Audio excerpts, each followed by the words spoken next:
Hey everybody, it's me, Liv. So today I'm going to be focusing a card here using some of the other great stamps available at the Not2Shabby shop.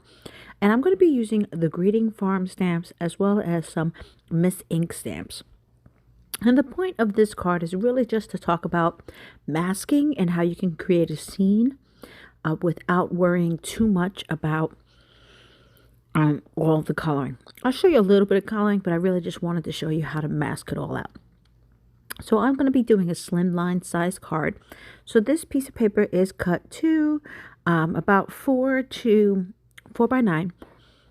Then I'll trim it down just a little bit. Now I always do tend to stamp twice just because I really want some good coverage. And someone was asking me in another video, what is this round thing that I use for pressure? It is my own DIY stamping aid. So you've probably seen a lot of them out there to help with pressing down on the Misty or whatever stamping platform you have. This is just an old lid from a Yankee Candle. I went ahead and put some glitter on it, and then I went and used some alcohol inks to turn it purple because purple is my favorite color. But anyway, now that I have that down, I'm actually going to then move on to creating the masks for these images as well as the sentiment. So the stamping that I'm using here is called the Star Couple, and then I'm going to be pairing it again, like I mentioned earlier, with this Miss Ink stamp set.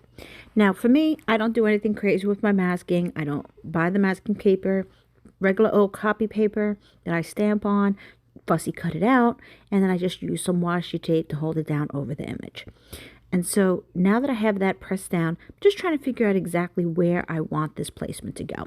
And in order to cut some time in terms of coloring, I'm actually going to be stamping this grass scene with some distress inks because the color I'm using here is Mowed Lawn, and I'm going to be using it throughout all of the grass that I'm creating. Now, one of the things I really love with this Miss Ink stamp set is that it really has a lot of small little pieces that are great for building upon.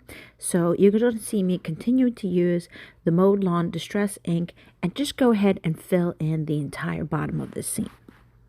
Just like with everything else, I do always stamp twice because I think it just gives you a lot better coverage. Now on this final stamp that I'm going to be using for the background, I purposely decided to put the tree on top of him because I really just wanted the hill effect that you get with this stamp and not the actual tree, though you could have incorporated it if that's something you'd like to do. So now that I have that all stamped out, I'm actually going to do a very quick coloring on the bottom as well as to create a skyline for this image. So for this one, I'm just going to be using tumbled glass. And again, I'm leaving my masks on. Don't take them off. Remember, if you're someone like me who tends to get pretty inky fingers, always have something that you can put your fingers on top of so that it doesn't mess up your project. I have done that way too many times, I have to tell you. So again, not looking for perfection here, not trying to have it smooth because I actually do want it to look like the sky. And when you do it kind of like this, it looks like there may be clouds in there, some reflection of that. So once I have the blue on, I'm actually going to go back with some of the green to fill it in on the bottom. This is a super quick and easy way just to get the bottom. And I'm going to use a mixture of both green as well as yellow at the same time, just to give a more somewhat realistic look to what the grass would look like with sunshine and such coming onto it. Once I have all that, it is now time to color. So you can go ahead and take your masks off and start the Copic coloring. Again, my focus of this video is not on my Copic coloring, so I just really want to show you one thing. If you're looking for maybe some different skin tones to work with, that I'm going to use here on the Anya image. So I'm going for a darker tan type of look, so I'm using E25, E23, E21, and then actually for the cheeks to give that pinkish color, I am going for a darker pink, which is R32. So I just wanted to share with you how I do that. I tend to usually color dark to light. I know some people like to go light to dark. Don't think there's a right or wrong to that. It's just really what works better for you. So I always kind of do my edging. Then I'm going to start pulling it out with my E23. You actually want to go over the same color to kind of bring it all a little bit more together. And then try to fade it out a little bit so it looks a little bit more natural. You want to blend the colors, not so much have them sit on top of each other. Then you're going to go ahead in with your E21. Now, you're going to see my E21. It took me a little bit more work because my E21 was actually a little dried out. So I had to pause it for a second, refill my E21, and then do a little bit more blending than I normally would. Another thing that I frequently do is I tend to do more than one coat.